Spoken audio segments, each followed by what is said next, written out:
Mungkin bisa. Ya, baik, makasih Mbak Bu.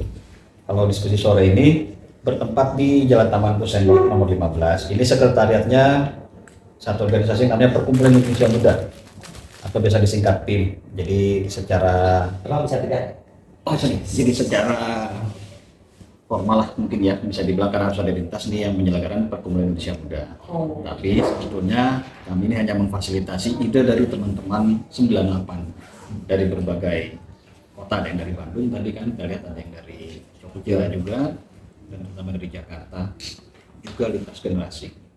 Kira-kira itu. Bang, apa kekhawatiran yang dirasakan oleh teman-teman aktivis 98 sehingga berkumpul untuk menyatukan pendapat dan menyatakan semua aspek di situ? Baik, terima kasih. Ini tahun ini 25 tahun reformasi, persis 25 tahun. Jadi tadi saya sampaikan di forum ini hampir seperti reunian kita 25 tahun lalu. 25 tahun lalu kita tuntut perubahan di Republik ini karena melihatnya itu adalah amandemen Undang-Undang Dasar di mana di dalamnya ada pembatasan masa kekuasaan Presiden dan Wakil Presiden. Nah, saat ini kita lihat dinamikanya, mungkin sebenarnya sejak tahun lalu ya, itu ada wacana yang digelindingkan oleh segelintir elit politik, bahkan elit yang ada di kekuasaan resmi ya, seperti Ketua MPR, kemudian Ketua DPD belakangan, lalu juga beberapa akademisi yang mendorong adanya perpanjangan masa jabatan presiden dan atau perpanjangan periode dengan alasan bahwa Indonesia sedang dalam kondisi darurat. Kami teman-teman 98 yang 25 tahun lalu menuntut perubahan yang signifikan di negeri ini dalam konteks demokrasi melihat itu satu sinyal bahaya serius. Karena apa? Karena kalau tidak dua seperti yang dibatasi sekarang, maka tidak akan ada batasnya lagi. Jadi ketika dibuka kotak Pandora untuk amandemen untuk lebih dari 2 periode, itu akan membuka isu-isu lain yang menurut kita bisa jadi setback demokrasi Indonesia. Itu yang membuat kami berkumpul hari ini. Selain itu kita juga melihat bahwa partai-partai hari ini lebih cenderung dikuasai oleh sekelompok atau sedikit orang ya, yang lebih mirip kepada personal terbatas, mungkin kepemilikan atau ownership. Ya bisa dibilang oligarki. Hanya sedikit partai yang dia memang menjalankan fungsinya secara demokratis, yang lain praktis semuanya top down. Nah, buat kita juga ini kondisi yang sebetulnya tidak kita harapkan ketika dulu kita mendorong adanya liberalisasi politik, di mana partai-partai tumbuh. Kita berharap partisipasi publik, partisipasi juga teman-teman aktivis ini yang bisa masuk ke dalam ruang-ruang politik seperti partai. Ternyata teman-teman ini menurut pengamatan saya lah paling tidak lebih banyak di ruang-ruang pinggiran, di periferal di partai-partai. Itu dari saya. Silakan harapan lain. Harapan saya tentu dalam konteks yang lebih praktis ya. Pertama, pemerintah saat ini termasuk juga yang di legislatif itu aware lah dengan apa yang kita sampaikan, karena kami ini tidak punya kepentingan politik praktis ya menyuarakan ini. Kita hanya ingin menjaga demokrasi ini tidak terjerembab lagi ke dalam kondisi yang gelap seperti dulu. Harapan praktisnya itu. Harapan yang kedua adalah sekarang realitasnya kawan-kawan 98 dulu yang sama-sama kita di jalanan mungkin puluhan atau ratusan ribu sudah berada di berbagai lini, termasuk sudah ikut ke dalam berbagai kelompok yang mendukung kandidat atau bakal calon presiden. Nah, harapan saya dari kondisi ini kita tetap berdiskusi secara asik lah, konstruktif, saling mendukung. Tadi saya sampaikan lebih baik mempromot calon-calon yang didukungnya ketimbang menjatuhkan calon-calon yang tidak didukungnya atau menjatuhkan teman lain yang berbeda pilihan. Oke, itu beda saya. Bang, nama saya Yodisman Sorata, saya biasa dipanggil Odis. Bang Bennett ya, Bang, dari hasil diskusi tadi, apa kesimpulan yang didapat? Ini ada yang menarik bahwa tadi itu peserta pembicara, terutama ya pembicara diskusi itu yang di periode di pemilu kemarin itu ada di 2 kubu yang berbeda, dan mereka mungkin ini bukan yang pertama, cuman ini awal yang bagus untuk membuat konsolidasi lagi, terutama di level teman-teman 98 yang kita harap bisa melebar dan meluas. Dan yang kedua adalah menariknya lagi, ternyata ada satu isu bersama saat ini bahwa bukan hampir semua ternyata menolak menolak wacana dan akan menghadang wacana itu, yaitu perpanjangan masa periode presiden, periodisasi presiden, dan penundaan pemilu.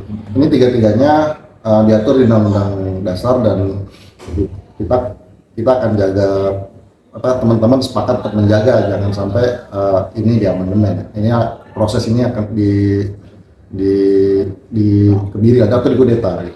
Itu dua hal yang menarik, artinya sangat jarang ada kesempatan seperti ini, dan kami berharap ya ini adalah awal lah cikal bakal. Dan juga ada satu komitmen lain bahwa tidak akan saling menyerang personal terhadap siapapun yang didukung, dan juga melepaskan pilihan teman-teman untuk apakah memiliki capres sendiri, apakah akan maju dalam kontestasi politik, apakah ikut di Senat, di DPD. Kita udah pada satu titik bahwa siapapun yang maju akan kita dukung, siapapun yang ada kelemahan akan kita kritik pada titik lemahnya, tapi kita sepakat untuk tidak lagi menyerang personal. Tapi ini ada catatan penting ya terkait dengan kesepakatan untuk menolak 3 periode, perpanjangan dan penundaan pemilu ya. Ya. Kayaknya ada kesepakatan tadi. Ya. Apa gitu tadi? Belum apa? Belum kesepahaman tentang isu itu kita sudah sepakat, tapi ini kan tadi seperti disampaikan Barut, ini baru awalan. Nanti mungkin minggu depan tadi akan dengar, kita akan undang. Diskusinya bergulir terus. Tadi kayaknya ada kesepakatan untuk turun ke jalan kalau ternyata belum jadi kesepakatan forum, tapi ada tawaran dari ada sebuah simbol yang sama. Saya melihatnya kecenderungannya ya, kalau agenda perpanjangan atau periode itu dipaksakan, kawan-kawan akan melakukan hal yang sama seperti 25 tahun tadi. Artinya kan gini, kalau saya lebih lihatnya begini, negara itu kan salah satu fungsinya adalah menciptakan demokratisasi.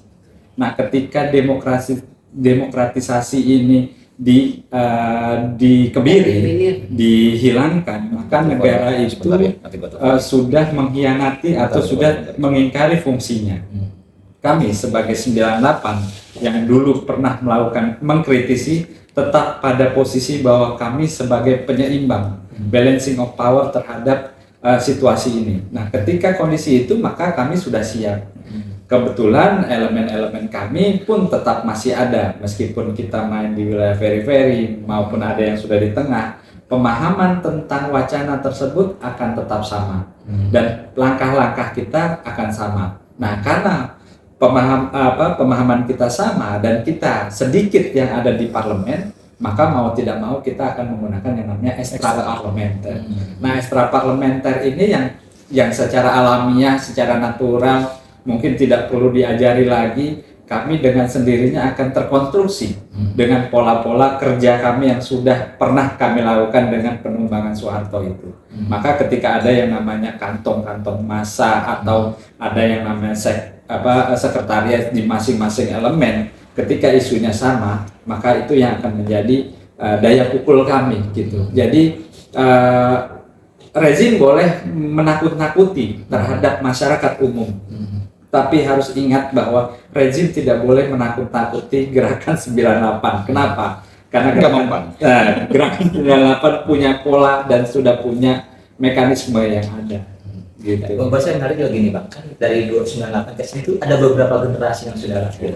Tapi ternyata yang akan turun lagi ini 98, sebetulnya motivasinya apa sih? Artinya apa? Memang kita sudah bukan mahasiswa lagi, tapi yang namanya aktivis itu selalu melekat di kami. Dan ketika kami sebagai masyarakat, aktivis sosial, masyarakat, daya gerak kami tetap ada, daya kritisi kami tetap ada. Bahkan kami sebagai masyarakat, boleh dibilang masyarakat yang memiliki pengetahuan lebih, itu harus tergerak untuk melakukan itu. Jadi harusnya pemerintah lebih cerdas lagi terhadap menyikapi hal tersebut gitu. Tidak boleh dalam tanda kutip melakukan tipu-tipu lagi. Karena apa? Ada masyarakat yang cerdas yang mencoba menuntun, mengguiding masyarakat yang pada umumnya ada. Jadi ya itulah aktivis 98. Gitu. Bang, nanti kan akan ada dialog lagi ya. Goal terakhirnya apa sih? Goal terakhirnya kan sederhana, bahwa ketika terjadi penyimpangan terhadap nilai-nilai demokratisasi, maka ini terjadi ketimpangan terhadap negara dan negara telah mengkhianati masyarakat. Dan ini harus diperbaiki, dibenahi dengan sistem yang benar, gitu. Ketika terjadi yang namanya demokratisasi itu dengan pemilu, maka lakukan pemilu secara benar, lakukan pemilu secara mekanisme yang ada. Tidak kemudian mensiasati atau tipu-tipu untuk memenangkan sekelompok orang atau mengambil alih kekuasaan, gitu. Karena itu tadi, kami akan tetap bertindak. Cukup. Nama lengkapnya Mas Bayu. Saya Baikuni. Dokter Baikuni. Kalau Bang Bando, Bandot. Bandot aja. Iya. Nama asli Bandot. Bandot doang. Iya, Bandot DM lah, Bandot DM. Ini apa namanya, mungkin kan kita ini kan orang Indonesia feelingnya tajam ya, punya kebatinan lah artinya. Kira-kira eskalasi bisu pecah tuh kapan bisa seperti 98 gitu? Saya berharap justru tidak ada bisul yang pecah. Iya. Kalau bisul itu pecah, artinya akan ada perubahan drastis lagi di masyarakat kita yang kita belum tentu siap.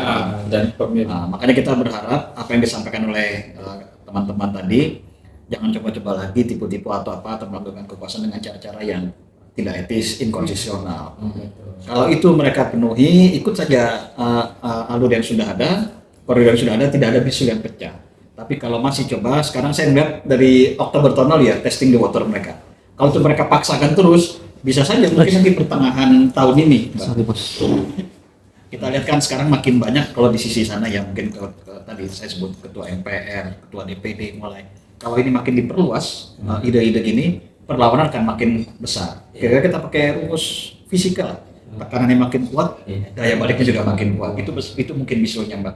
Kayak nyambung ini, Mbak. Tadi kan kita saya ngobrol sama Pak Ridwan di dia mengatakan kan sudah teriakin revolusi karena menurut mereka memang nggak ada jalan lain nih, karena buru-buru pengusaha sudah bulat gitu kan, sudah nggak mendengar aspirasi rakyat, MPR, DPR juga sudah dikuasai, maka satu-satunya jalan adalah revolusi. Tapi revolusi juga bilang nggak mungkin terjadi revolusi gitu loh, karena guru-guru psikologis bangsa Indonesia itu memang nggak seperti itu. Kalau Abang lihatnya gimana? Solusinya gimana?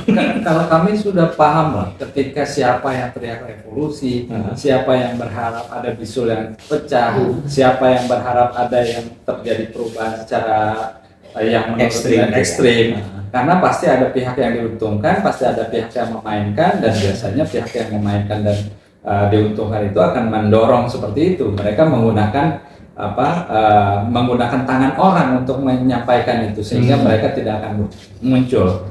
Kami sekali lagi bahwa aktivis 98 sudah sadar itu, sudah paham itu. Kami tidak akan keluar dari rel kami, keluar dari mekanisme yang ada. Kalau mekanismenya ada, kami malah senang ada mekanisme pemilu yang benar, ada mekanisme pemilihan yang benar.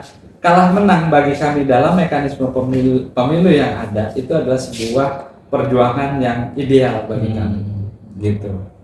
Tapi ketika memang, ya itu tadi, sekali lagi, ketika terjadi kecurangan, terjadi penyimpangan, itu pasti kami akan bertindak. Dan kami tahu kenapa, siapa yang menciptakan kecurangan, siapa yang menciptakan penyimpangan, bahkan siapa yang menginginkan revolusi dan yang menginginkan yang namanya perubahan secara ekstrim.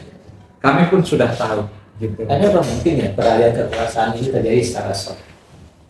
Ya memang seharusnya secara soft, gitu. Toh kan yang namanya pemilu itu kan sudah diagendakan 4 tahun sekali, 5 tahun sekali. Artinya apa? Agenda itu sudah tertuang, agenda itu sudah tertulis. Kenapa harus diutak-atik lagi? Artinya kan ada resistensian kelompok atau resistensian penguasa untuk merebut kembali, gitu. Seperti itu. Aksi konkret 98 dalam waktu dekat apa sih? Yang paling konkret selain diskusi? Yang jelas kami akan tetap mengkampanyekan bahwa menolak perpanjangan tiga penundaan pemilu 3 periode, untuk tetap menjalankan koridor pemilu secara baik dan benar, meskipun analisis yang tadi bahwa banyak partai-partai yang sudah disiapkan untuk memenangkan di setting. Oke, gitu. Terima kasih banyak. Terima kasih. Iya.